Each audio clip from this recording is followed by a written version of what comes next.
Tape www.d'école au Sénégal.com.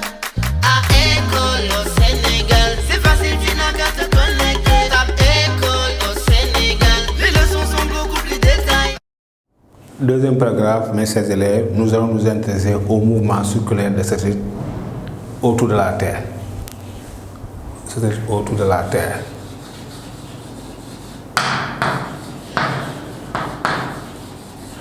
L'expérience a montré que les satellites tournent autour de la Terre de façon quasi circulaire. Nous allons considérer que ce mouvement-là est circulaire. Le mouvement a dit que les satellites tournent autour de la Terre sur des orbites circulaires.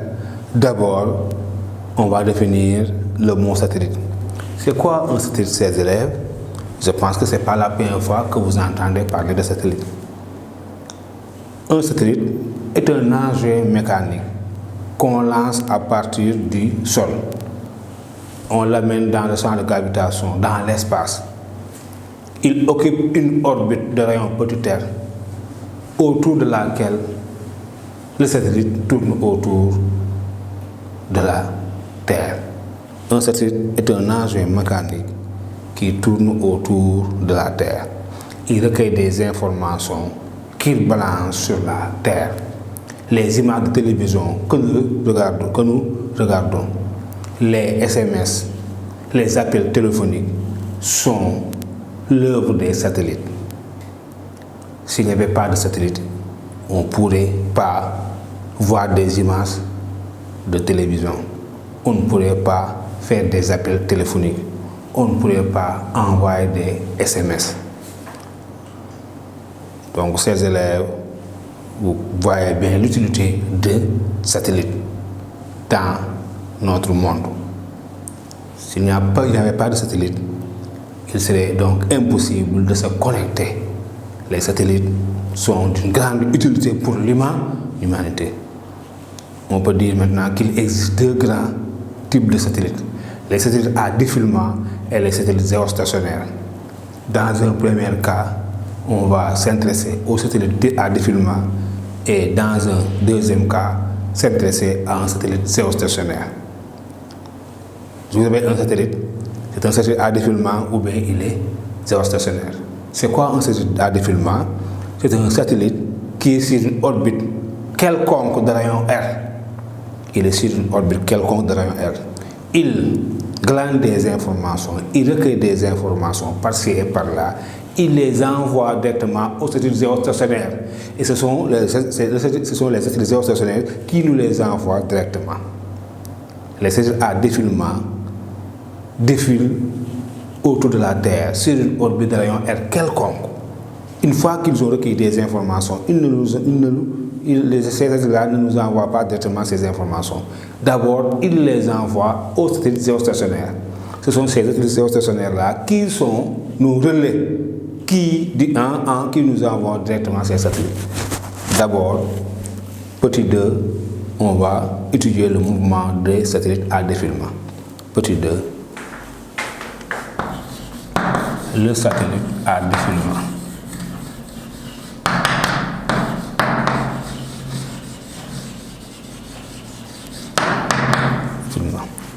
Le satellite géostationnaire est bien sûr particulier. Il est sur une orbite particulière, alors que les autres peuvent se trouver sur des orbites quelconques. Le satellite à défilement d'abord. On va d'abord en faire une étude dynamique. Étudier son mouvement, revient à faire une étude dynamique. Petit a. Étude dynamique. Étude dynamique. Pour étudier le mouvement d'un satellite à défilement, il faut choisir un référentiel. Ici, nous n'allons pas choisir référentiel terrestre. Nous allons choisir le référentiel géocentrique. Nous allons choisir le référentiel géocentrique. Référentiel géocentrique. Étudier le mouvement de satellite autour de la Terre nécessite le choix d'un référentiel géocentrique. Le référentiel géocentrique n'est pas galiléen, mais nous allons le supposer galiléen, comme on l'avait fait avec le référentiel terrestre. Donc, un référentiel géocentrique que l'on supposera galiléen. RG, référentiel géocentrique supposé galiléen. D'accord.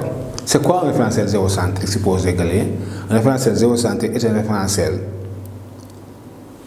dans lequel le centre du référentiel coïncide, l'origine du référentiel, devait dire, c'est un référentiel dans lequel l'origine du référentiel coïncide avec le centre de la Terre et ces trois axes sont dirigés vers trois étoiles fixes lointaines. Je reprends. Un référentiel géocentrique est un référentiel dans lequel son origine coïncide avec le centre de la Terre et ses trois axes dirigés vers trois étoiles fixes. Un référentiel géocentrique est un référentiel dans lequel l'origine du référentiel coïncide avec le centre de la Terre et que ces trois axes sont dirigés vers trois étoiles fixes. C'est ça la définition. Si on veut le définir, donc vous pouvez citer cette phrase-là. C'est bon. Maintenant, nous allons considérer le mouvement d'un satellite S qui tourne autour de la Terre.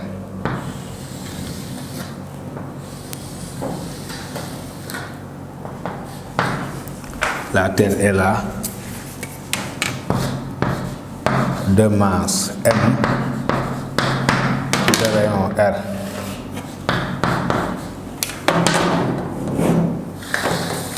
Et un satellite S de masse M qui tourne autour de la Terre en décrivant un mouvement circulaire. C'est-à-dire que le rayon, donc le satellite décrit un mouvement circulaire de rayon R. Donc ça veut dire que le satellite est à une altitude H par rapport à la surface de la Terre. H. Donc R grand R, petit r égale grand R plus H. Il y a certains qui notent petit HZ dans petit r dans ce cas égal à grand R plus H ou bien grand R plus Z dans H peut être remplacé par Z. Mais comprenez qu'il s'agit de H correspond à la hauteur, l'altitude de la côte du satellite par rapport à la surface terrestre. Petit r, c'est la distance entre le centre de la Terre, O, et le satellite S. Donc, R égale à OS. Référentiel géocentrique. Ça. Ok. Une fois que nous avons utilisé le référentiel géocentrique, nous allons déterminer la nature du mouvement. On sait que le mouvement est circulaire, mais est-ce qu'il est circulaire uniforme? Est-ce qu'il est circulaire uniformément varié? On ne sait pas. On va étudier la nature du mouvement.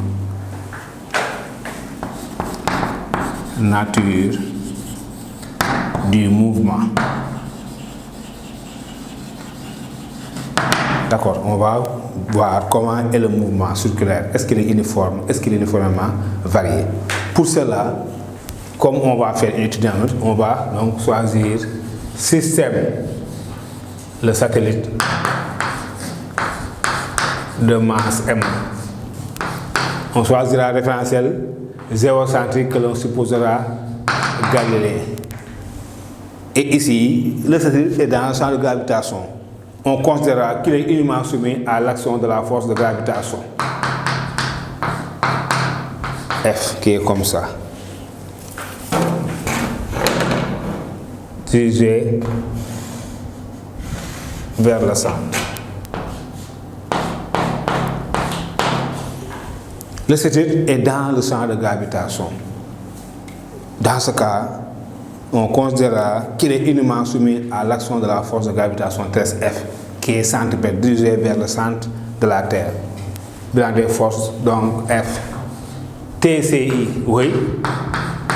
Dans ce chapitre, il sera aussi question de TCI, parce qu'on utilise le mouvement. TCI, le théorème du centre d'inertie. On aura F égale à MA. F égale MA. Et chers élèves, je vous l'avais dit, lorsqu'on faisait la dynamique, il faut choisir un système d'axes convenable. Ici, il s'agit d'écrire un mouvement circulaire. On va donc choisir la base de Fresnel comme système d'axe de projection. la base de freinage. UN porté par F, UN, et UT orthogonal à UN, mais dirigé vers les abscisses cubiques croissants, ça veut dire suivant le sens du mouvement. UT.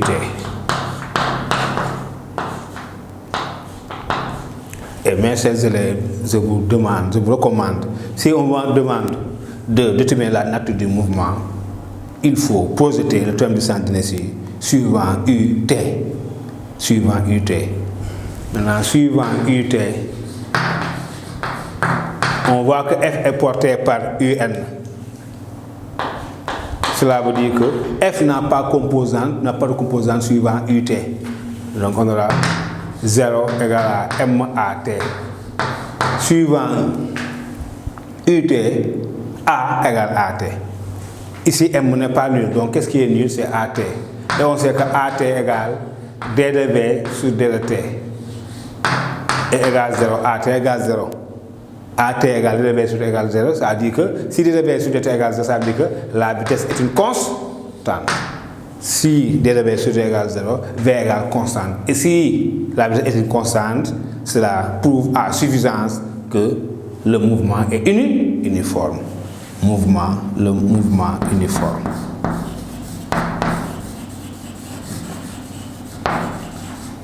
Mouvement uniforme. Mes chers élèves, nous venons de montrer que le mouvement d'un satellite est un mouvement uniforme. Le satellite tourne autour de la Terre avec une vitesse constante. La vitesse du satellite autour de la Terre est une vitesse constante. La vitesse, le mouvement est uniforme. Il est circulaire. On vient de confirmer, on vient de vérifier qu'il est aussi uniforme. Donc le mouvement de satellite autour de la Terre est à la fois circulaire et uniforme. La vitesse est une constante. Mais la vitesse est une constante, on va essayer de voir l'expression de cette vitesse. À quoi est égale à cette vitesse? Son expression, est-ce que son expression va bien vérifier cette constante-là? Troisième astérix. Expression de la vitesse. Suivi d'école au Sénégal,